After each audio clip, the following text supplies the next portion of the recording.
Hello student, KJ knowledge hub के YouTube channel में मैं कन्हैया जी पांडे आपका स्वागत करता हूं। तो स्टूडेंट, आज हम लोग सामान्य ज्ञान के भाग 82 में कुछ नए प्रश्नों के ऊपर बारी बारी से चर्चा करते हैं। ये सभी प्रश्न आगामी समय में होने वाले group D, UPSC, state PCS, SSC, net जैसी परीक्षाओं के लिए अत्यंत उपयोगी हो सकती हैं। तो स्टूडेंट, आज का हमारा पहला सवाल है, 1937 में भारतीय राष्ट्रीय कांग्रेस का अधिवेशन कहाँ हुआ था? हरिपुरा में, फैजपुर में, रांची में या भागलपुर में? तो स्टूडेंट, जैसा कि आप जानते हैं, 1937 में भारतीय राष्ट्रीय कांग्रेस का अधिवेशन महाराष्ट्र के जलगांव जिले के फैजपुर में हुआ था और इसके अध्यक्ष बनाए गए थे पंडित जवाहरलाल नेहरू। हमारा उत्तर होगा फैजपुर।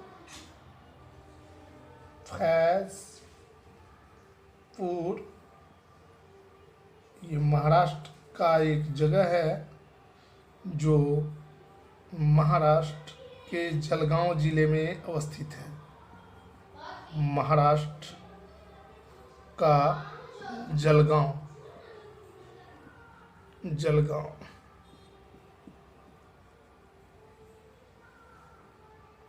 इसके अध्यक्ष थे, इस अधिवेशन में अध्यक्ष बनाए गए थे पंडित जवाहरलाल नेहरू।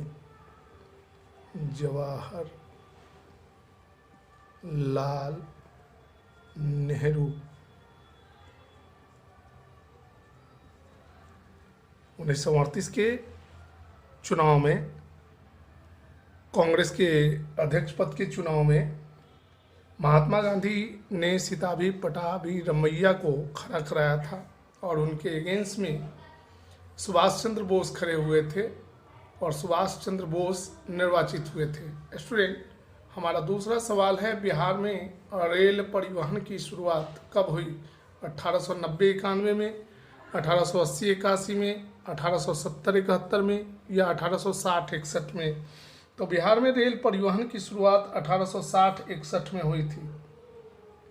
1860-61 में हुई थी। हमारा तीसरा प्रश्न है स्टूडेंट, होज विद्रोह यानी हो विद्रोह कब हुआ था? 1620-21 में, 1720-21 में, 1820-21 में या 1920-21 में? तो हो विद्रोह जो है, होज विद्रोह 1820-21 में बिहार के सिंहभूम में हुआ था। उस समय यहाँ के राजा जो थे, ये अंग्रेजों का अधीनस्थ राज्य था और यहाँ के राजा जगन्नाथ सिंह थे। यह विद्रोह तकरीबन 1 महीने तक चला। बाद में अंग्रेजों के साथ जगन्नाथ सिंह ने समझौता कर लिया। हमारा चौथा प्रश्न है, हजारीबाग और मुंगेर किस खनिज के लिए प्रसिद्ध है? तांबा के लिए, सोना के लिए, चांदी के लिए या अबरख के लिए? तो स्टूडेंट, हजारीबाग और मुंगेर जो है अबरख उत्पादन के लिए प्रसिद्ध है। माइका, अबरख यानी माइका, अंग्रेजी में इसको माइका कहा जाता है। अबरख के लिए या माइका। हमारा प्रश्न संख्या 5 है, कॉलरा यानी हैजा किसके संक्रमण से होता है? बैक्टीरिया यानी जीवाणु के संक्रमण से, वायरस यानी विषाणु के संक्रमण से, एल्गी यानी शैवाल के संक्रमण से, फंगस यानी कवक के संक्रमण से? तो कॉलरा जो है यह एक जीवाणु जनित बीमारी है, यानी बैक्टीरिया के द्वारा फैलने वाली एक संक्रामक रोग है। इसके बैक्टीरिया का नाम विब्रियो कॉलरी है। हमारा उत्तर होगा बैक्टीरिया यानी जीवाणु, बैक्टीरिया, और जीवाणु का नाम है विब्रियो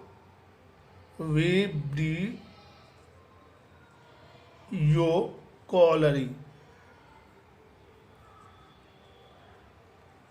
एल्गी जो हैं स्वपोषी होते हैं, अपना भोजन स्वयं बनाते हैं, जबकि फंगस, वायरस और बैक्टीरिया के कारण मनुष्य तथा अन्य जीवधारियों में बहुत सारी बीमारियां होती है, जैसे वायरस के कारण चेचक होता है, पीलिया रोग होता है, कैंसर होता है, हेपेटाइटिस होता है और फंगस के कारण चमड़े की बीमारी जैसे रिंग वर्म होता है। अब स्टूडेंट हमारा छठा प्रश्न है, इनमें कौन सी धातु मुक्त अवस्था में पाई जाती है? वैसी धातुएं जो समान वायुमंडलीय ताप पर समान वायुमंडलीय तत्वों के साथ अभिक्रिया नहीं करती हैं, ऐसी धातुओं को उत्कृष्ट धातु कहा जाता है। और हमारी पृथ्वी पर कुछ ही धातुएं जो है मुक्त अवस्था में पाई जाती है। इसमें हमारा ऑप्शन है स्टूडेंट कैल्शियम 20, इसका एटॉमिक नंबर 20 होता है, परमाणु संख्या। सोना, इसका परमाणु संख्या जो है 79 होता है। सोडियम, इसका परमाणु संख्या 11 और मैंगनीज, इसका परमाणु संख्या 25 होता है। तो स्टूडेंट सोना और प्लेटिनम जो है मुक्त अवस्था में पाई जाने वाली धातुएं हैं। हमारा उत्तर होगा AU 79 यानी गोल्ड। गोल्ड माने सोना। सोना जो है ये मुक्त अवस्था में पाया जाने वाला एक धातु है। अब स्टूडेंट हम लोग प्रश्न संख्या 7 को देखेंगे। हमारा प्रश्न संख्या 7 है। प्रश्न संख्या 7 है स्टूडेंट, आवेग का मात्रक क्या है? आवेग यानी इम्पल्स, न्यूटन सेकेंड, बार या डाइन। तो आवेग यानी इम्पल्स का मात्रक जो है ईसाई मात्रक न्यूटन सेकेंड है। Newton second. बल का एसआई मात्रक जो है न्यूटन है, जबकि सीजीएस पद्धति में बल का मात्रक डाइन है। वायुमंडलीय दाब का मात्रक बार है। स्टूडेंट हमारा प्रश्न संख्या 8 है, इनमें से कौन सा तत्व का उपयोग परमाणु ईंधन के रूप में नहीं किया जाता है? कैडमियम 48, थोरियम 90, प्लूटोनियम 94 और यूरेनियम 92। तो स्टूडेंट यूरेनियम, प्लूटोनियम और थोरियम का प्रयोग जो है परमाणु ईंधन के रूप में किया जाता है, जबकि कैडमियम का उपयोग जो है परमाणु ईंधन के रूप में नहीं किया जाता है। हमारा उत्तर होगा कैडमियम। कैडमियम, इसका संकेत जो है CD होता है और परमाणु संख्या 48 होती है। कैडमियम को संक्रमण तत्व नहीं माना जाता है क्योंकि यह अपने d ऑर्बिटल से इलेक्ट्रॉन का त्याग नहीं करता है। अब हमारा स्टूडेंट प्रश्न संख्या 9 है, 49वीं समांतर रेखा किन दो देशों का विभाजन करती है? फ्रांस और जर्मनी, फिनलैंड और रूस, संयुक्त राज्य अमेरिका और कनाडा और दक्षिण अफ्रीका और केन्या। तो स्टूडेंट दक्षिण अफ्रीका और केन्या की सीमा नहीं है। केन्या की सीमा जो है अफ्रीका के 5 देशों के साथ लगती है। ये देश हैं सूडान, इथोपिया, सोमालिया और इसके अलावा हिंद महासागर के साथ भी केन्या की सीमा सकती है। और दक्षिणी भाग में तंजानिया है। इसके पश्चिमी भाग में विक्टोरिया झील और युगांडा है। इसी प्रकार फिनलैंड और रूस के बीच में जो सीमा रेखा है उसकी लंबाई 320 किलोमीटर है और इसका नाम है मार्जिनल लाइन। फ्रांस और जर्मनी के बीच में जो सीमा रेखा है इसकी लंबाई 450 किलोमीटर है और इसका नाम है सीज फायर्ड लाइन। और राइन नदी को जो है फ्रांस और जर्मनी के बीच की सीमा रेखा का आधार माना जाता है।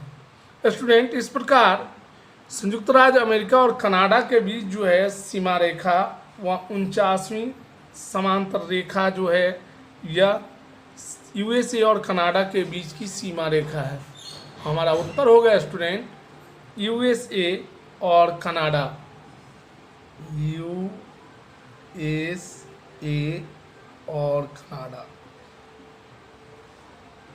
अब स्टूडेंट हम लोग प्रश्न संख्या 10 को देखते हैं। हमारा प्रश्न संख्या 10 है। अगला सवाल है, डिएगो गार्सिया द्वीप किस सागर या महासागर में अवस्थित है? प्रशांत महासागर में, अटलांटिक महासागर में, हिंद महासागर में या बंगोपसागर अर्थात बंगाल की खाड़ी में? तो स्टूडेंट, डिएगो गार्सिया जो है ब्रिटिश द्वीप समूह का एक हिस्सा है। इसमें 55 द्वीप शामिल हैं। ब्रिटिश इंडियन ओशियन टेरिटरी के अंतर्गत जो है इस पर ब्रिटेन का कब्जा है, लेकिन 1966 में अमेरिका ने यहाँ पर अपना एक सैनिक अड्डा बनाया है। ये जो है हिंद महासागर में अवस्थित है। इसके एक ओर सेशल्स द्वीप समूह है, जबकि दूसरी ओर मॉरिशस। तो हमारा उत्तर होगा हिंद महासागर। हिंद महासागर। स्टूडेंट, हमारा अगला प्रश्न है प्रश्न संख्या 11।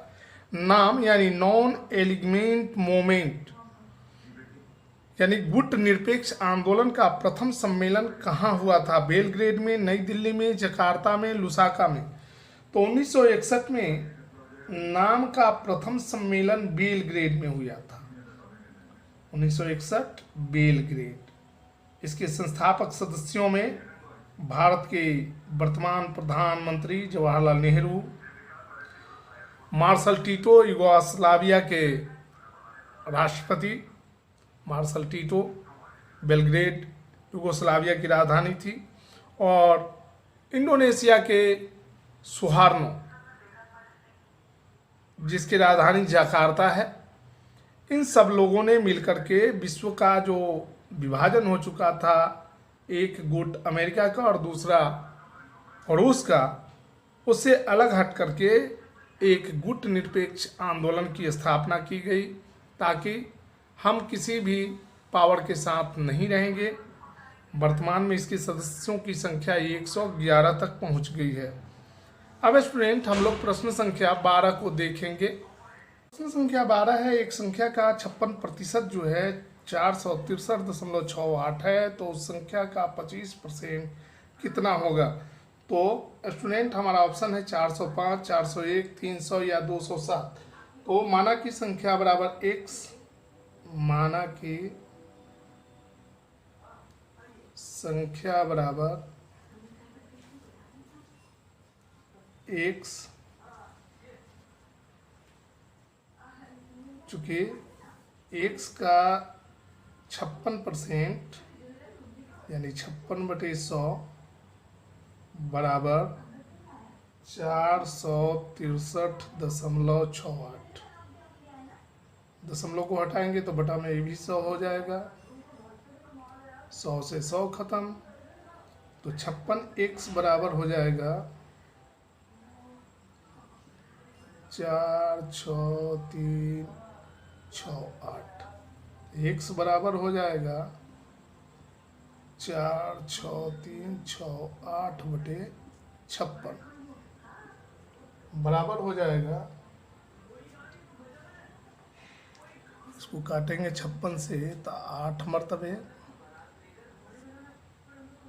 x बराबर हो जाएगा 8 मरतबे में कटेगा तो 56 8, उसके बाद 8 2 8, तो x का 25%, तो x इंटू 25/100। x की जगह पर हम क्या रखेंगे? 828।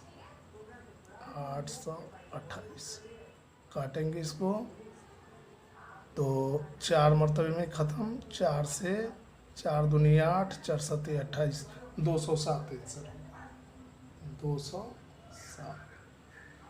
हमारा अगला प्रश्न है स्टूडेंट, प्रश्न संख्या 13। अध्याक्षात्मक सरकार का सर्वे सर्वा कौन होता है? लोकसभा का अध्यक्ष, राजा, राष्ट्रपति या प्रधानमंत्री? तो अमेरिका में अध्यक्षात्मक सरकार है और वहाँ का सर्वे सर्वा राष्ट्रपति होता है। हमारा उत्तर होगा राष्ट्रपति। वर्तमान में अमेरिका के राष्ट्रपति जो बाइडेन हैं, इसके पहले डोनाल्ड ट्रंप थे। अब हमारा स्टूडेंट प्रश्न संख्या 14 है, कोणीय विस्थापन का मात्रक क्या है? रेडियन, स्टेरेडियन, मीटर या सेंटीमीटर? कोणीय विस्थापन यानी एंगुलर इंस्टॉलेशन का मात्रक होता है रेडियन। रेडियन हमारा अगला प्रश्न है प्रश्न संख्या 15। पेट्रोलियम का शोधन किस विधि के द्वारा किया जाता है? भंजक आसवन के द्वारा, क्लोरीनीकरण के द्वारा, हाइड्रोजनीकरण के द्वारा या प्रभाजी आसवन के द्वारा? तो पेट्रोलियम का शोधन स्टूडेंट जो है प्रभाजी आसवन विधि के द्वारा किया जाता है और इसके द्वारा जो है पेट्रोलियम को विभिन्न प्रभाजों में बांट दिया जाता है, प्रभाजी आसवन। तो स्टूडेंट आज हमने आपके समक्ष 15 नए प्रश्नों को बारी बारी से रखा और उनका विश्लेषण करने का प्रयास किया। अगर आपको हमारा वीडियो अच्छा लगे तो आप इसे लाइक करें, शेयर करें तथा हमारे YouTube channel KJ knowledge hub को सब्सक्राइब करें। तब तक के लिए मैं कन्हैया जी पांडे आपसे विदा लेता हूं। धन्यवाद।